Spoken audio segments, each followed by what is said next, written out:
एक अखबार ने जानकारी दी है कि पुतिन ने एक ऐसा वेपन बना दिया है कि अब वो हवा में हवाई जहाजों को आपस में टक्कर करवाने में काबिल हो जाएंगे।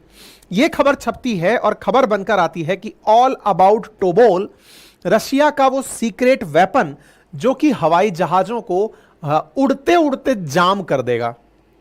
आप कहेंगे उड़ते उड़ते जैम कर देगा से मतलब क्या है?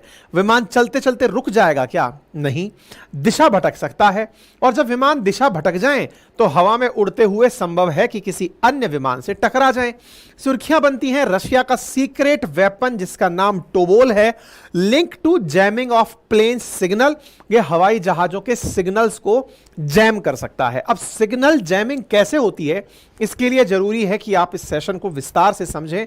सिग्नल्स का महत्व क्या है, हवाई जहाज उड़ता कैसे है, टोबोल क्या कर सकता है, और इस बात को खबर को सुर्खी में देने से पहले ऐसे कौन से डेटा का संकलन किया गया जिससे यह पता चला हो कि टोबोल कुछ कर रहा है।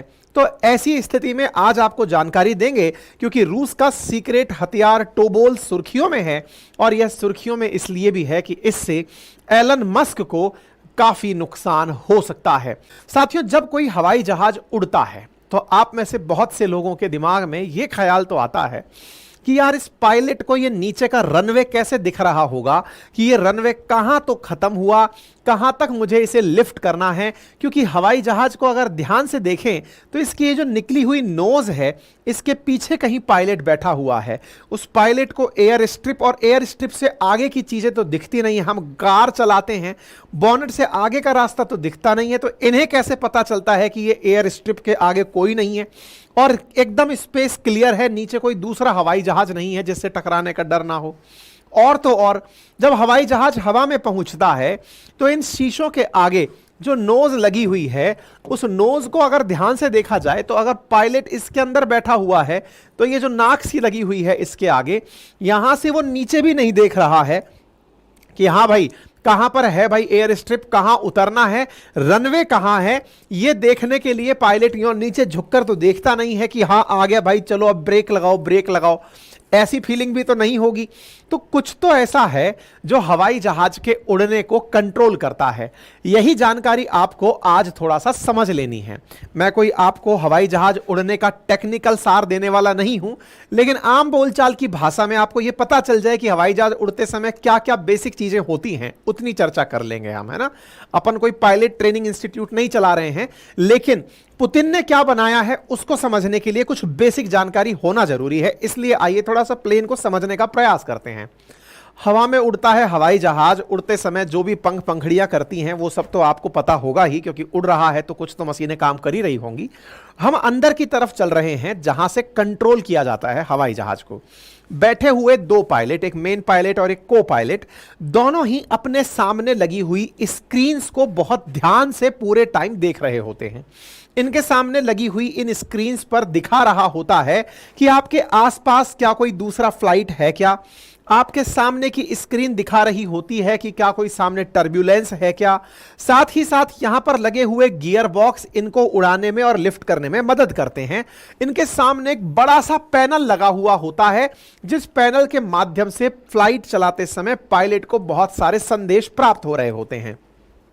इन्हीं संदेशों में से अगर कोई संदेश पायलट को प्राप्त होना बंद हो जाए तो बड़ी भीषण घटना हो सकती है। मैं ऐसा क्यों कह रहा हूं, क्योंकि असल में आपको और हमको लगता है कि रेलवे की तरह, जैसे ट्रेन का इंजन जब चलाता है पायलट, रेलवे का लोको पायलट, तो वो पटरियां देख रहा होता है, सामने से स्पीड बढ़ा रहा होता है, जनता दिखती है तो ब्रेक लगा रहा होता है, और स्टेशन मास्टर वहां बैठकर केवल लाइनें चेंज करता है। हवाई जहाज के केस में स्टेशन मास्टर के नाम से बैठा हुआ ये जो व्यक्ति एटीसी में कंट्रोलर बन के बैठा हुआ है, ये ना केवल हवाई जहाज के उड़ने को बल्कि उतरने को, बैठने को, इवन जहां पे खड़ा हुआ है उस बेसे रनवे की पट्टी तक लाने को, सबको कंट्रोल करता है। अब ये क्या होता है साथियों, जब एयरपोर्ट पर कभी आप जाएं, और नहीं जाएं तो वीडियो चलाकर देख लेना, एयर स्ट्रिप के पास में एक बहुत बड़ा सा हाइटेड कमरा सा बना हुआ होता है, एक कैबिन होता है जो बहुत ऊंचाई पर बना हुआ होता है, कुछ इस प्रकार से दिखाई देता है। इस कमरे को एयर ट्रैफिक कंट्रोल का रूम कहते हैं। एक फिल्म है बॉलीवुड की, उस फिल्म के अंदर इस एटीसी के साथ बहुत अच्छा सीन दिखाया गया है। उस किरदार का नाम बमन है, और उस बमन बमन करके जो किरदार है वो जब फ्लाइट उड़ा रहा है, उस मूवी का नाम मैं मिस कर रहा हूं, शायद धमाल है, धमाल 2 है, जिसमें वो फ्लाइट उड़ा रहे हैं और उड़ाते उड़ाते वो एटीसी के कैबिन में ही घुस जाते हैं। खैर, अगर ध्यान आ जाए तो रिलेट कर लेना, ये एटीसी का कोई कैबिन है। यहां पर एटीसी अपने द्वारा फ्लाइट के पायलट को निरंतर मैसेज दे रहा होता है, यानी कि फ्लाइट का पायलट डायरेक्टली इससे कनेक्टेड रहता है। अब बड़ा सवाल है, सर हमारे पास में मोबाइल का नेटवर्क ना आए, थोड़ी बहुत दूर अगर हम चले जाएं तो नेटवर्क आना बंद हो जाता है, तो ऐसा क्या होता है जिससे कि हवाई जहाज जो इतनी ऊंचाई पर, कई किलोमीटर की ऊंचाई पर उड़ रहे होते हैं, 10 से 15 किलोमीटर की ऊंचाई पर जब हवाई जहाज उड़ रहा होता है, तो इनके पास में यह संवाद इतना आसानी से हो कैसे जाता है? इस संवाद को करने में कुछ विशेष प्रकार के इंस्ट्रूमेंट का उपयोग किया जाता है, जिससे कि एटीसी उड़ते हुए हवाई जहाज को भी इंस्ट्रक्शंस दे सकता है। उड़ते हुए हवाई जहाज को इंस्ट्रक्शंस देने के लिए जमीन पर कुछ रडार लगाए जाते हैं। इनमें से एक रडार प्राइमरी सर्विलांस रडार होता है और दूसरा सेकेंडरी सर्विलांस रडार होता है। Radar radio detection and ranging, अर्थात यहां पर लगे हुए रडार जो कुछ इस प्रकार से बने हुए होते हैं, इनके द्वारा अपने में से कुछ रेडियो वेव्स को फ्लाइट तक भेजा जाता है। ये रेडियो वेव्स जब यहां पहुंचती हैं तो रेडियो वेव्स को यहां पर लगा हुआ ट्रांसपोंडर अपने हिसाब से रिटर्न मैसेज सेंड करता है। यानी कि जिस प्रकार से हवा में कोई भी फाइटर जेट निकलता है तो बॉर्डर पर लगे हुए रडार उसे पकड़ते हैं, ऐसे ही कितनी ही ऊंचाई पर उड़ने वाला कमर्शियल प्लेन हो उसे भी रडार कैप्चर करते हैं कि कौन सा हवाई जहाज हमारे क्षेत्र में है। रडार्स को ना केवल प्राइमरी सर्विलांस रडार ये कंफर्म करते हैं कि ये जहाज हमारी रेंज में आ गया है, बल्कि सेकेंडरी सर्विलांस रडार इस बात को और बेहतर तरीके से कम्युनिकेट करके वाया मैसेजेस कंफर्म करता है कि आप फलाने देश की सीमा में आ चुके हैं, और प्रति 5 सेकंड अधिकतम बताया गया है, वैसे बहुत सी जगह 0.5 सेकंड की एक्यूरेसी भी प्राप्त की जा चुकी है। रडार इतनी देर में इनके साथ निरंतर कम्युनिकेशन में रहता है। इन रडार से प्राप्त सूचनाओं का डेटा प्रोसेस किया जाता है और यही डेटा प्रोसेस करके इस सिचुएशन को एयर ट्रैफिक कंट्रोल की स्क्रीन पर डिस्प्ले किया जाता है। इस कैबिन में बैठा हुआ जो व्यक्ति है वो निरंतर इसी डेटा को, जो कि प्राइमरी सर्विलांस रडार और सेकेंडरी सर्विलांस रडार के माध्यम से स्क्रीन पर आ रहा है, उसे देख करके निरंतर पायलट को उसकी स्क्रीन पर वाया मैसेजेस भेज रहा होता है कि अब आप इतनी सीमा पर आ चुके हैं, अब आप इतनी एल्टीट्यूड पर हैं, इतने लॉन्गिट्यूड पर हैं। ये सारी जानकारी इसको प्रॉपर तरीके से दी जा रही होती है। धरती से कितनी ऊंचाई पर हैं, आप कौन से लॉटिट्यूड पर चल रहे हैं, ये सारी जानकारी, लैटिट्यूड कौन सा है, लॉन्गिट्यूड कौन सा है, एल्टीट्यूड कौन सा है, एटीसी द्वारा फ्लाइट में बैठे हुए पायलट को सारी जानकारी दी जा रही होती है। सामान्यतया जो रडार फ्लाइट को सूचना भेजने के लिए, ये चेक करने के लिए कि हां भाई आप कौन हैं, कहां से आ रहे हैं, कौन सी फ्लाइट है, अपना परिचय दें, इसके लिए कुछ अलग मेगा हर्ट्ज पर भेजी गई फ्रीक्वेंसियों का उपयोग किया जाता है। और वहीं फ्लाइट के बाद में उसको प्रॉपर दिशा बताने के लिए कि आप कितना ऊंचाई पर हैं, अब आप इतना पर आ गए हैं, आप इतना पर आ गए हैं, उसके लिए अलग हर्ट्ज की फ्रीक्वेंसीज का उपयोग किया जाता है। ठीक है साहब, तो इसका मतलब यह हुआ कि जब फ्लाइट आसमान में होती है तो पहला मैसेज जब वो एटीसी से प्राप्त करती है तब भी उसको कहीं ना कहीं से रडार से ही मैसेजेस भेजे जाते हैं। जब वो सेंटर पर भी होती है तो भी उसको रडार से ही मैसेजेस के माध्यम से कम्युनिकेट किया जाता है, और जब वो लौट रही होती है तब भी रडार ही उसको कम्युनिकेट करके एटीसी से यानी एयर ट्रैफिक कंट्रोल से लगातार जानकारी दे रहे होते हैं। इसका मतलब यह हुआ कि एयर ट्रैफिक कंट्रोल जो टावर से मॉनिटर होता है वो पायलट को सारी जानकारी देता है। यानी कि पायलट पहले क्या उसके लिए रनवे खाली है, क्या पायलट उड़ने के लिए तैयार है, टेक ऑफ के लिए तैयार है, उसके आसपास का ग्राउंड क्लियरेंस है या नहीं, ये सारी जानकारी पायलट को टेक ऑफ के समय और लैंडिंग के समय दी जाती हैं। इतना ही नहीं, air root traffic control centre के द्वारा उसे और दूसरी जगह पर उड़ रही फ्लाइट्स की भी जानकारी दी जाती है कि जिस समय आप यहां लैंड करेंगे उस समय और फ्लाइट्स जो आसपास की हैं उनकी स्थिति क्या है। इसी ट्रैकॉन डिवाइस के माध्यम से 50 मील तक की डेस्टिनेशन की इसको जानकारी दी जाती है। अब साथियों इसको थोड़ा सा समझते हैं। Terminal radar approach control facility, जिसे ट्रैकॉन कहा जाता है, वो 40 मील दूर तक की जानकारी इसको देता है कि आसपास के क्षेत्र में क्या चल रहा है। लगभग आप मानकर चलें कि जितना भी रेंज में फ्लाइट उड़ रही हैं, उन्हें प्रॉपर जानकारी ट्रैकॉन डिवाइसेस के द्वारा जब दी जाती है, मतलब फ्लाइट जब आसमान में होती है तो पूरी तरह से रडार से ही डायरेक्शंस प्राप्त करती है। लेकिन साहब कई बार समुद्र में भी फ्लाइट निकलती हैं, समुद्र के ऊपर से फ्लाइट क्रॉस होती हैं। विचार कीजिए कि अगर कोई फ्लाइट इंडिया से ऑस्ट्रेलिया जा रही है तो वो इंडियन ओशियन के ऊपर से उड़कर जा रही है। यूरोप से अगर अमेरिका जा रही है तो पैसिफिक ओशन के अटलांटिक ओशन के थ्रू वो उड़कर के जा रही है। अमेरिका से चाइना आ रही है तो पैसिफिक ओशन के ऊपर से उड़कर जा रही है।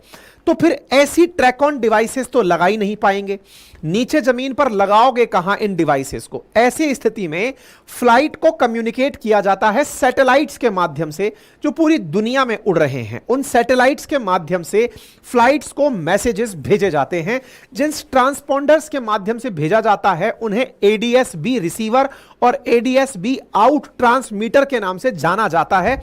यानी फ्लाइट लगातार कम्युनिकेट करती रहती है। रडार का उपयोग और एडीएस-बी का उपयोग करके फ्लाइट की सारी लोकेशंस पता लगाई जाती रहती हैं। साथियों, यहां पर जो मैं जानकारी आपको दे रहा हूं एडीएस-बी के बारे में, उसे आप केवल इतना समझ लीजिए कि ऑटोमेटिक डिपेंडेंट सर्विलांस जो मशीन है एडीएस-बी, इसी के द्वारा फ्लाइट की लोकेशंस को ट्रैक किया जाता है। अब इतनी सारी जानकारी मैंने आपको दे दी, जो थोड़ी बहुत तकनीकी जानकारी थी। कुल जमा इतनी बकवास का सार अगर एक लाइन में निकाला जाए तो वो इतना है कि हवाई जहाज जब हवा में होता है तो उसके पास मैसेज सर्कुलेशन के लिए रडार होता है।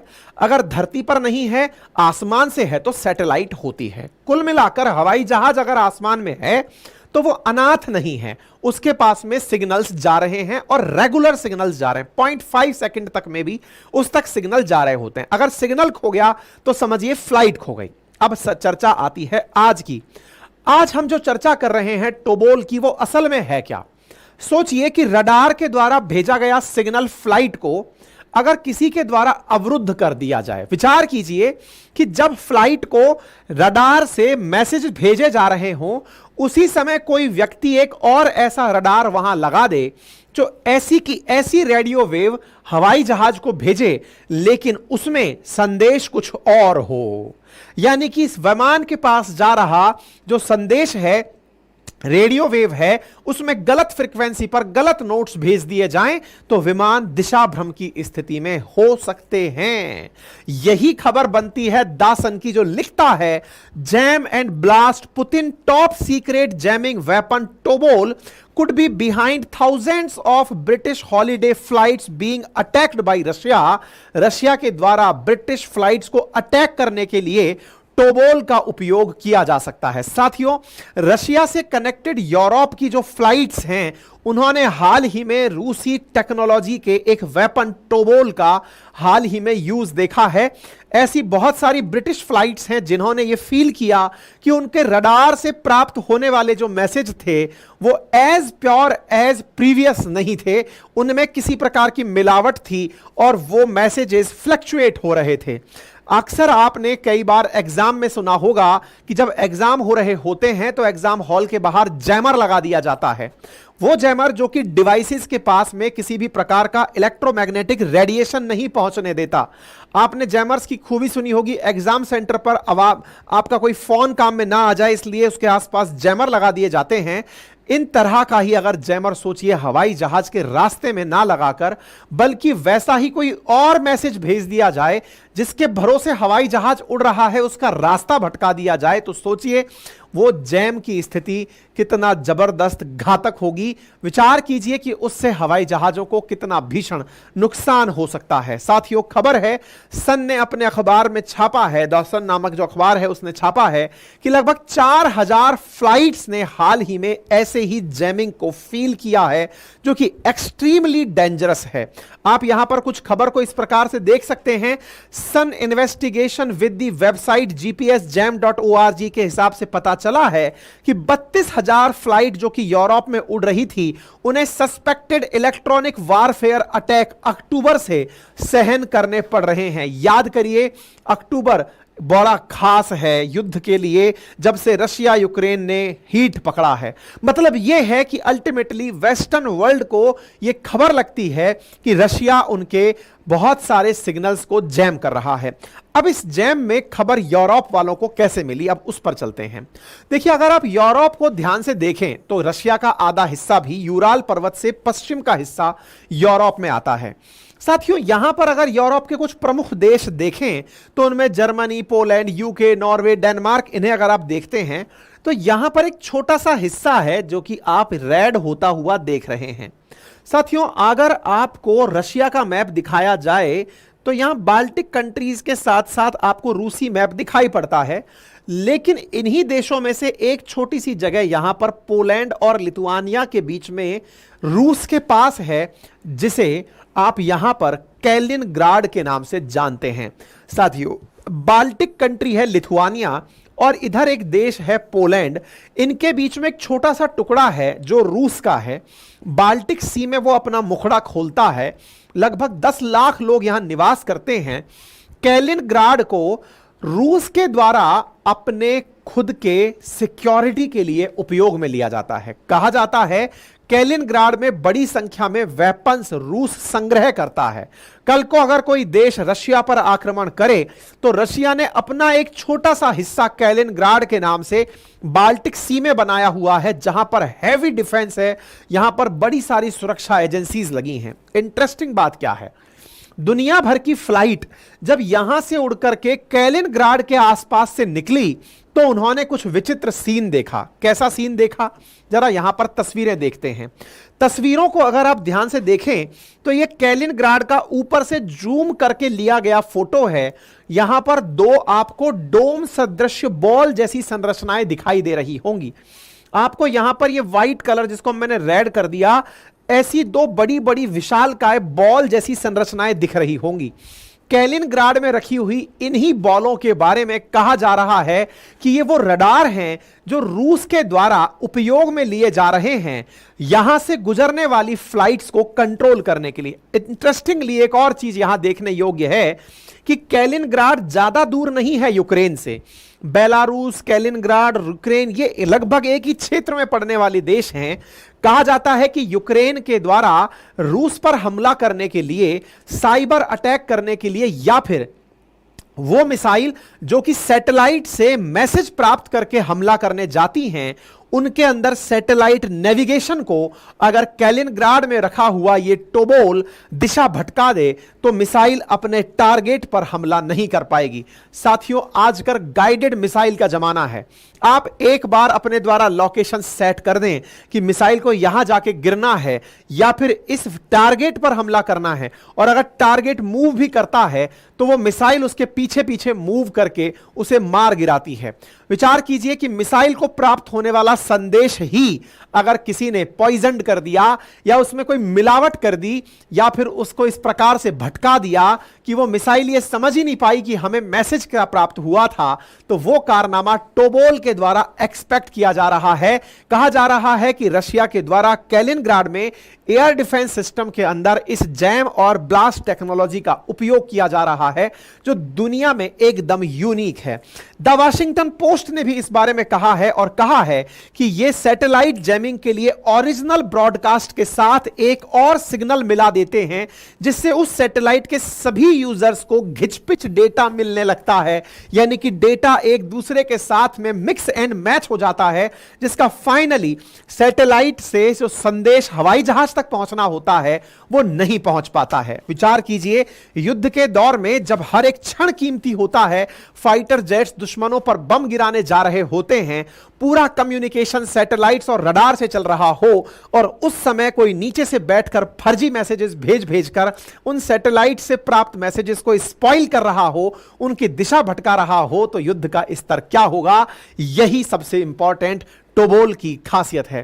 कहा जा रहा है कि रूस ऐसी 10 डिवाइस डेवलप कर चुका है जब से रशिया यूक्रेन कॉन्फ्लिक्ट चलना शुरू हुआ है। यह कोई वेपन नहीं है, यानी कि इसके मदद से किसी पर गोला नहीं गिराया जा रहा, बल्कि दूसरों के गोलों को प्रभावित किया जा रहा है।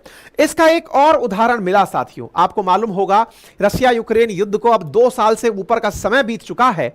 ऐसी स्थिति में यूक्रेन ने जब शुरुआत में रशिया से झगड़ा किया या फिर जब हमला चला, तो उस समय स्टारलिंक ने इन्हें इंटरनेट प्रोवाइड करने का कहा था। एलन मस्क की कंपनी है स्टारलिंक, जिसने कहा कि आपका बहुत नुकसान हो गया है, मैं आपको इंटरनेट देना चाहता हूं। लेकिन यूक्रेन ने उन प्राप्त स्टारलिंक की वेबसाइट से इंटरनेट का उपयोग ड्रोन के माध्यम से रूस पर हमला करने के लिए किया। तो फिर एलन मस्क ने साफ साफ मना कर दिया कि नहीं, आप मेरे स्टारलिंक इंटरनेट का उपयोग युद्ध में नहीं कर सकते। इसलिए यूक्रेन में एलन मस्क ने अपनी सेवाएं रोक दी। यह तो एक वर्जन है इस पूरी घटना का। वास्तविकता में रियल वर्जन यह है कि जब यूक्रेन को एलन मस्क ने स्टारलिंक की सेवाएं दी इंटरनेट के नाम पर, तो कैलिनग्राड में लगा हुआ वो टोबोल ही था जिसने स्टारलिंक को भी उसकी दिशा भटका दी थी। यानी स्टारलिंक से जो इंटरनेट की जो फ्रीक्वेंसी प्राप्त हो रही थी यूक्रेन को, टोबोल ने उसे भी हिला दिया और जो ड्रोन्स थे उनके द्वारा टारगेटेड हमले नहीं हुए, ऐसा भी अखबारों के द्वारा, ऐसा भी रिपोर्ट्स के द्वारा कहा जा रहा है। मतलब यह ना केवल इंटरनेट, यह ना केवल हवाई जहाज के जीपीएस को हिलाता है, बल्कि सैटेलाइट के सिग्नल जो इंटरनेट के रूप में धरती पर आ रहे हैं, उनकी भी दिशा भटकाने में कामयाब है। रशिया का यह वेपन आज के काल का नहीं, संभवतः भविष्य के लिए बहुत बहुत कामयाब होगा, क्योंकि फिलहाल ना केवल यूक्रेन का स्टारलिंक बल्कि 46,000 एयरक्राफ्ट ने ऐसा रिपोर्ट किया है कि जब वो बाल्टिक ओशियन से कैलिनग्राड के आसपास से उड़े हैं, तो उन्हें अगस्त से लेकर पिछले महीने के मार्च के बीच में बहुत जबरदस्त तरीके से रडार के मैसेजेस में बहुत गड़बड़ दिखी है, फ्लक्चुएशंस दिखे हैं, उन्हें प्रॉपर तरीके से सारे डेटा प्राप्त नहीं हुए हैं। इससे आप अंदाजा लगा सकते हैं कि यह कितना नेक्स्ट लेवल का वॉरफेयर तैयार करने की तैयारी चल रही है। उम्मीद है कि आप लोगों को थोड़ी बहुत बेसिक्स इस बात की समझ में आई हो। बाकी इस रिपोर्ट को पहले भी कवर किया जाता रहा है, डिफेंस के अंदर भी और फोर्ब्स के अंदर भी, कि जीपीएस के सिग्नल को स्पूफ करने के लिए रूस के द्वारा निरंतर प्रयास किए जा रहे हैं।